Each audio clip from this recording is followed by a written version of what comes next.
22 मार्च की शाम का वक्त होता है। पंकज अपने ससुराल जा रहे होते हैं, तभी उनके नंबर पे उनकी पत्नी का फ़ोन आता है और वो पूछती है कि कहाँ पर हैं आप। तो पंकज बताते हैं कि मैं यहाँ पर पहुँचा हूँ और अगले आधे घंटे में मैं तुम्हारे पास पहुँच जाऊँगा। फ़ोन रखने के मात्र 10 मिनट बाद 2-3 बदमाश वहाँ पहुँचते हैं और पंकज को चारों तरफ से घेर लेते हैं और पंकज के ऊपर एक जानलेवा हमला करते हैं।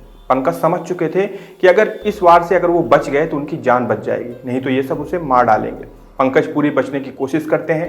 पहले तो वो अपराधी लोग, जो बदमाश लोग होते हैं, वो पंकज को बहुत बुरी तरीके से पीटते हैं और इसके बाद पिस्टल निकालकर फायरिंग करते हैं। उनका उद्देश्य सीधे सीधे पंकज को मारना ही था, लेकिन पंकज अपने बचाव में उधर से भागने की कोशिश करते हैं और उनकी किस्मत अच्छी होती है, वो अपने आप को बचाकर वहां से भाग जाते हैं। इसके बाद वहां पर मौजूद बदमाश भी वहां से फरार हो जाते हैं, क्योंकि लोगों को पता चल जाता है कि फायरिंग हो रखी है, जिसके बाद लोग दौड़ना शुरू कर देते हैं।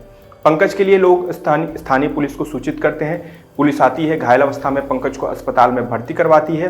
फिर पंकज स्वस्थ हो जाते हैं। लेकिन इसके पीछे की जब कहानी निकलकर सामने आती है कि आखिर ये हमलावर थे कौन और ये हमला करवाया किसने, किसके इशारे पर हुआ, इस सब कुछ जानने के बाद आप भी सोचने पर विवश हो जाएंगे। बड़ी अजीब कहानी है और सोचने पर विवश कर देने वाली। चलिए शुरुआत करते हैं। नमस्कार, मेरा नाम है राहुल और आप देख रहे हैं 9 PM विद JRD। ये घटना है बिहार के लखीमसराय की। वहाँ पर आज से तकरीबन 12 साल पहले एक लड़की की शादी होती है। नाम होता है बिंदु। बिंदु की शादी पंकज यादव से होती है और शादी के बाद चीज़ें सुव्यवस्थित ढंग से चल रही होती हैं। 2 साल तक तो चीज़ें सही चलती हैं, लेकिन तीसरे साल से बिंदु के जीवन में एक दूसरे मर्द की एंट्री होती है और उस मर्द का नाम होता है उदय यादव।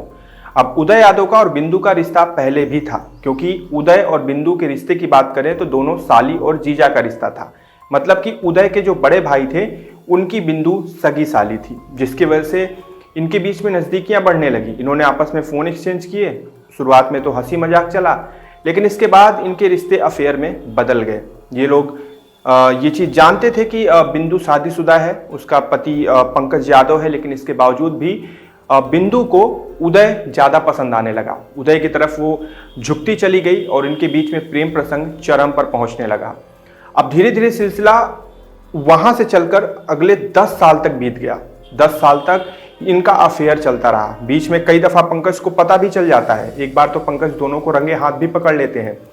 पंकज इस चीज़ का सख्त विरोध करते हैं, लेकिन यहाँ पर एक रिश्ता भी था, जिसकी वजह से पत्नी हमेशा दबाव बनाने लगती है या फिर इन लोगों के बीच में लड़ाई झगड़े होने लगते हैं। इनका जो पति पत्नी का जो रिश्ता था उनमें मनमुटाव आने लगता है, लेकिन ये बात घर से बाहर नहीं जाती है। पंकज को ऐसा लगता है कि चलो ठीक है, हो सकता है भाई लड़ाई झगड़े हमारे बीच में होंगे, सब कुछ होंगे, लेकिन रिश्ता तो खत्म नहीं होगा। लेकिन इधर जो पत्नी बिंदु होती है उसके दिमाग में कुछ और चीज़ें चल रही होती हैं। वो अपने प्रेमी उदय से कहती है कि यार पंकज मेरा पति बीच में हमेशा रोड़ा बनता है।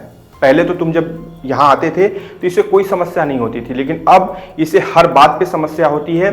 चिड़चिड़ाता रहता है, हमेशा मुझसे गाली गलौज से बात करता है, मुझे सही मुंह बात नहीं करता है। तो फिर हम इसके साथ क्यों रहें? मुझे लगता है कि शायद हम दोनों के साथ में रहना चाहिए। तो उदय बोलता है कि कैसे साथ में रहेंगे? वो तुम्हारा पति है और मैं तुम्हारा प्रेमी हूँ। अब साथ में रहने के लिए तो शादी करनी पड़ेगी ना, और उसके लिए या तो उसको रास्ते से हटाएं या तो उसको तलाक दें। और तलाक तभी संभव है जब दोनों पक्ष उस पर सहमति देगा, जिसके लिए पंकज बिल्कुल सहमत नहीं थे।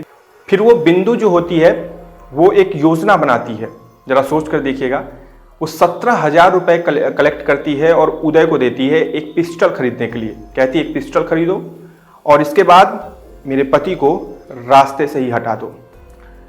अब उदय पिस्टल खरीदता है, अपने 2 दोस्तों को उसमें शामिल करता है और उसके बाद फिर 22 मार्च की शाम का वक्त होता है। बिंदु पहले फ़ोन करती है उदय को, पंकज को, और फ़ोन करने के बाद लोकेशन लेती है। जब पंकज बता देता है कि मैं इस जगह पे हूँ, तो वो तुरंत अपने प्रेमी उदय को फ़ोन करके बताती है कि पंकज वहाँ पर मौजूद है, तुम लोग पहुँचो, हमला करो, पिस्टल का इस्तेमाल करो, गोलियाँ मारो, कुछ भी करो, उसको रास्ते से हटा दो।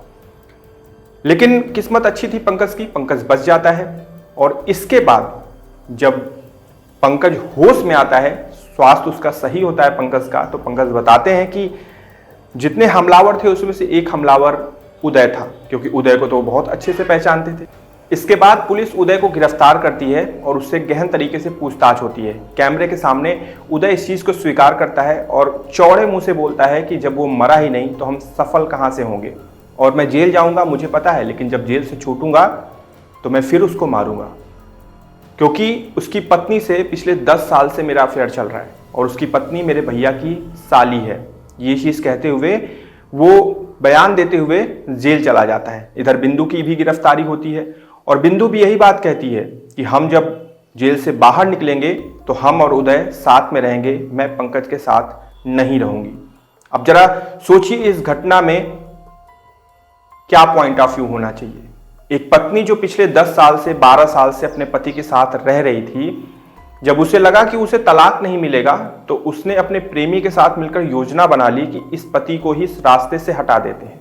जरा सोचिए कि किसी के जीवन का कोई मूल्य नहीं बचा है इस कलयुग की दुनिया में। मुझे लगा कि मैं आपके साथ साझा करूं और आपके पॉइंट ऑफ व्यू इस घटना के बारे में जानूं। तो कमेंट सेक्शन खुला है, आइए और बताइए और अपना ध्यान रखिएगा।